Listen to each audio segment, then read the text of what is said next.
Spring break. My friend, Jewel Whitmer, who is presently president of the Fayette County Retired Teachers Association, told me recently about telling a young person how much fun it was to be allowed to go to the spring for water at the one-room school she attended in Hardin County in the 1930s.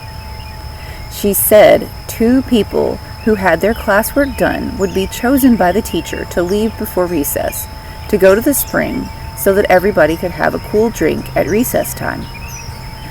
For the uninitiated, water goes as flat as an open Coca-Cola after sitting in an open bucket for about an hour or 2.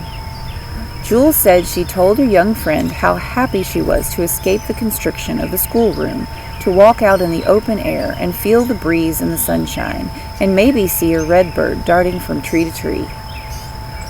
One had to time the trip exactly right. Too fast would slosh the water out of the bucket and make your friends hate you for causing the teacher to expect everybody to get back in that length of time. To dawdle or get into a fight with each other and spill the water would cause the teacher to pick someone else the next time. In the midst of Jewel's reminiscence, her young friend teased gently, "That must have been the origin of spring break." I was on spring break last week, and it wasn't before we needed it.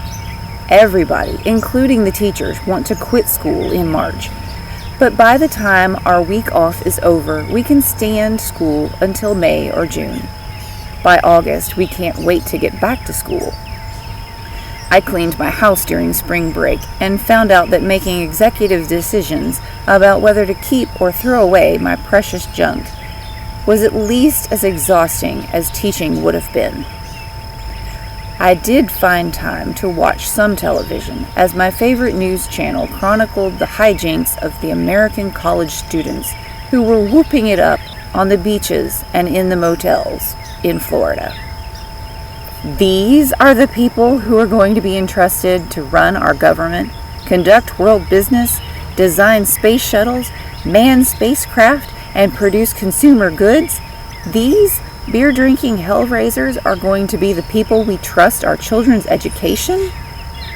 We want them to be the people who teach the newly mandated sex education? Sometimes I wonder if we have not already passed the decadence of the Romans. Of course, there were millions of college students who worked, went on service missions, did term papers, or just rested during spring break, and I assume that many of the people who were chugging beer or indulging in other fits of temporary insanity on the Florida beaches will grow up to be upstanding citizens. It may be hard for any of them to become President of the United States, television evangelists, cabinet secretaries, or Supreme Court justices, however. Their spring break antics may come back to haunt them in 30 years when their past activities are examined prior to their being given important positions of trust. Jewel's suggestion about going to the spring are still valid for spring breakers. Enjoy the break, but be sure your activities are responsible. Don't spill the water.